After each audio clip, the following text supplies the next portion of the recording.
Welcome back, guys. It's Day Prime, and I'm here with my first guest. She's a young lady that wears many hats. Mother, wife, executive, and with all that, she's managed to add author to one of those hats. Let's welcome Sherina Hussein Mohammed. Thank you. Welcome to Day Prime. Thank you. Nice to meet you. Thank you for having me. Thank you for coming. You've been executive of everything. Not everything, but well, enough. Yes, enough. A lot. Yeah. Why Yeah. go to being a novelist? Because, okay, there was a certain point in my life I became reflective because I changed my career quite a bit. And I started to question when I was happiest in my life. And I realized it was when I was a reader, as a young adult. Okay. Yeah. And I made a promise to myself that at some point in my life, I'm going to take the time to get back into that zone, because I think what I want to encourage my listeners and readers is that we should never lose the sense of imagination, no matter how busy we are and how involved we get in our daily routine and in our commitments, because we're all working because of commitments. A lot of us are working and not really doing what we would like to spend our time doing, and so it was because of that I made a decision to write a book at a certain age, and when that age came, I had to instill the discipline. I started off for 2 months just writing sentences, anything that came to my mind. Trees are green, sky is blue, anything. But every day I wrote a sentence until there was like a recalibration in my mind, because I was a science and math person actually. So there was a recalibration in my mind, and then on the 3rd month, I started the novel in pieces. I wrote in pieces as well, 2 hours, 3 hours, and not until after a year and a half. In the last 6 months, because I took 2 years to write the book. Right. The last 6 months is when I sat and I started to put the structure and put the chapters together and what have you. Okay. So it was a journey. How hard was it going from having this, this idea formulated? I guess it was on pages. Yeah, it was.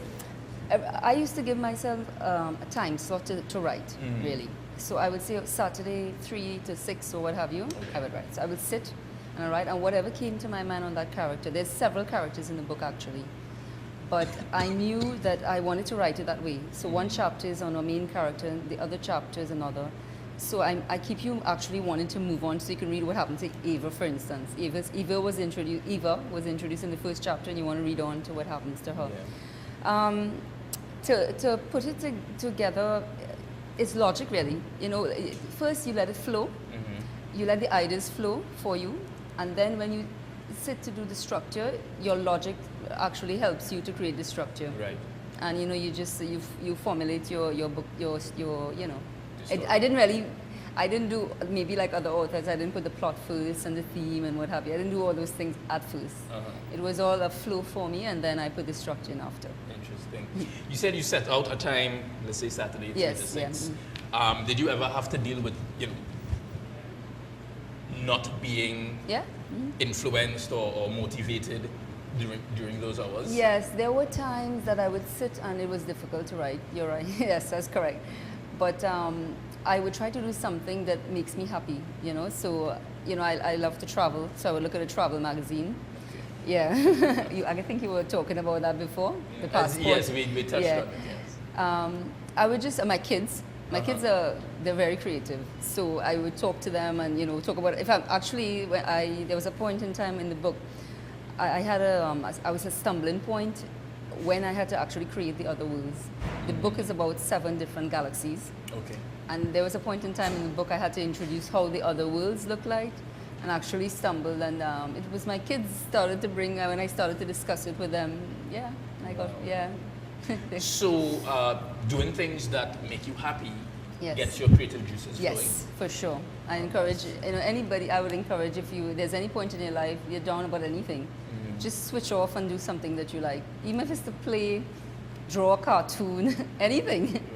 Yeah, no matter what big position you have, So. So did any other aspects of the things that you were doing get sacrificed? Or were hurt? Well, I don't think hurt. My family has been very supportive. I don't think hurt, but sacrifice, yes.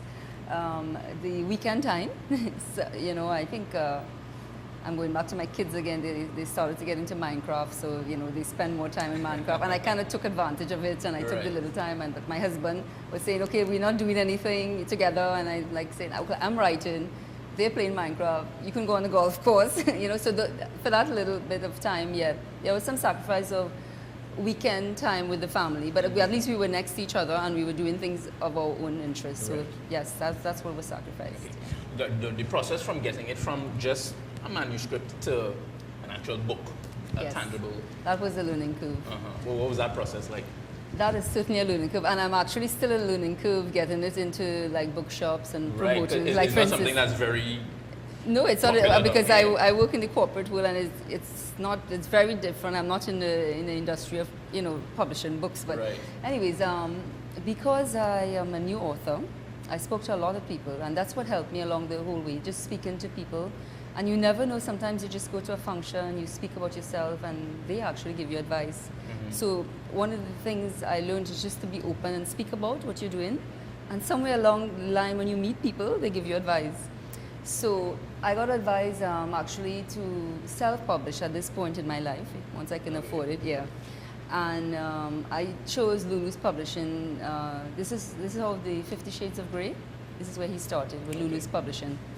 And so I made a choice to self-publish. When I called them, they were very encouraging with my concept. He was very excited actually, because I really wanted to make it big. I wanted to do videos, and I took the... So this is not local? No, it's in Carolina. Right.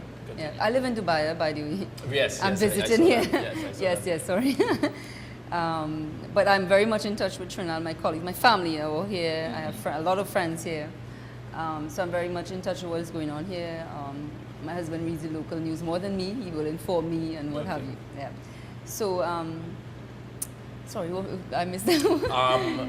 Well, the process of getting it from the publishing. Yes, so I dealt with them. The difficulty there was the time frame. I was 8 hours behind Trinidad. I'm 8 hours behind Carolina as well. Right. So we dealt with emails and late phone call. I will have to call in the evening. They will call me, and yeah, that's how the process was. I must give a lot of commendation. I think you have to go to someone professional, to guide you through the whole process. Especially for your first time. Yes, and I got my editing done, and he walked me through all the steps. So, and they have a lot of companies that do that now, even in India and what have you. Do what, publishing? Help people publish, yeah. Okay, nice. There's somebody editing, like, was that hard for you to have your work critiqued and some things may have been taken out that you may have been passionate about? What was that? You know what? I used 3 editors because I've used their professional editor, then I used a teacher that I knew, and then I used a friend actually. And in fact, when I read it after them for the 4th time, I found they still did not see things that I saw. To tell you the truth, I don't know if I'm just critical because I mean I manage company, I manage people, so maybe my sense of discernment is different from them. And I found things, and even after publishing, I found 2 or 3 things, and I said, you know what?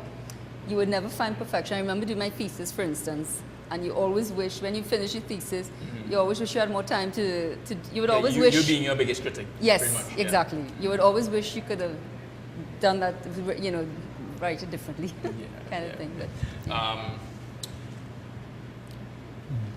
does your executive life, did it help going through this process in any way? Did you take any aspects of that and apply it to this? I think the management of your time, the skill, management of his time and people, because I found people along the way in my life actually helped me to get bigger, to come out of, because I was intimidated at the beginning.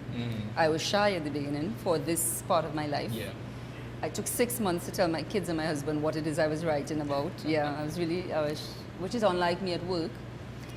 So that confidence in work eventually drew into this part of my life. So I'm able to come and sit and talk with you about my book and or myself or what have you, or my journey. So that part of my position, I think, helps with my writing and to be an author, because an author is not only writing, it's actually, you have to promote yourself as well. Okay. I mean, you can write, and it depends on what you want though.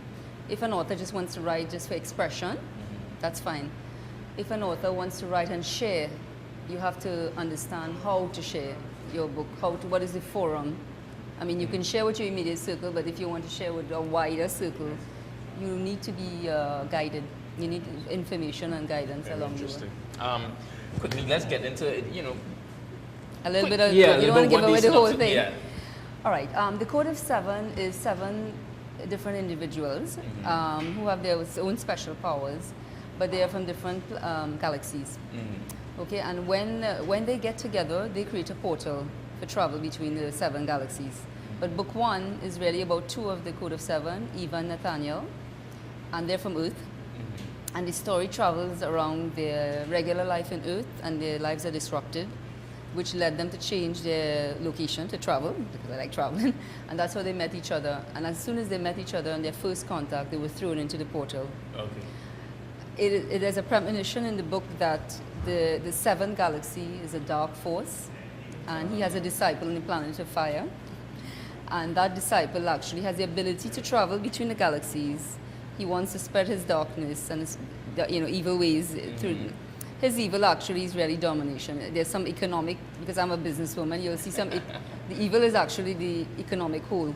Actually, there's that, and also political, and not political, I don't want to use that word, but butcherism that you see now. You know, this killing, this senseless killing and all that, those things are evil. That's what I mean by evil, not like a phantom. Anyways, so the Code of Seven is the one, there's a premonition for him that the Code of Seven will stop him. So in this book 1, he's trying to catch up with Eva and Nathaniel, find out who they are, and to kill one of them before they can get together with the Code of Seven. Sounds like it'll be a very interesting movie. Yes, that too. That too. Yeah, very nice, very nice. So where can people get the book? Okay, right now it's in RIK in all their locations, and also in Signature Stationery in Balpark. Very nice. So how many more parts do you intend on? A series of 5. 5. So yeah, there will be a story. The next book is going to be, this book actually doesn't touch much on the Caribbean, but the next book I will talk about, there's Mauritania from the planet of water. And you will see the book have some setting in the Caribbean, in the the waters, because it's going to be, she's going to be affiliated to water and stuff. Putting a little familiar aspects into I tried to like, one of the cities here is influenced by Dubai, and it's called Haley Blue. Right. And Eva is from the Andean region, which I was very, when I traveled to Machu Picchu, that left an impact on me. So that, and the mountains, is amazing. Very nice, Yes. very nice. Well, we wish you luck with your endeavors. Can't wait to see the movie. Yes, me too. I can't wait to produce We it. thank Sherina for joining us. We're going to take a little break. When we come back, we will have Martina Chow and Francine Lucy Lacan. We're talking about music therapy. So stay tuned. You're watching Day Prime, guys. We'll be right back.